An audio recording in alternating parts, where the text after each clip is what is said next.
Здравствуйте, любимые подписчики и посетители нашего канала. Сегодня нам хочется рассказать про одну казахскую традицию, о которых вы не знали.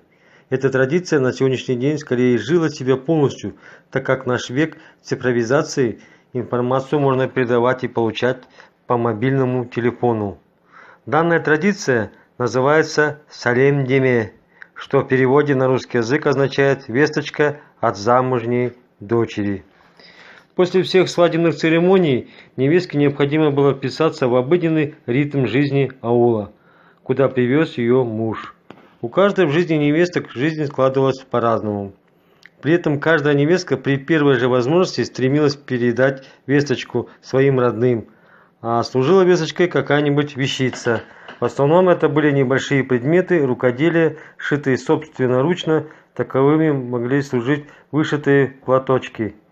По этим вышивкам и орнаментам родители девушки получали зашифрованную информацию о ее судьбе, хорошо или тягостно живется ей после замужества.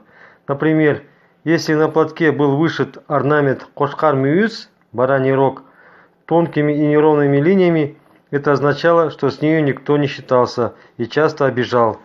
Но если вышивка была расшита элементами птичьего клюва, космурон, то это было признаком того, что их родную дочь встретили как родную, балуют ее и оказывают различные знаки внимания.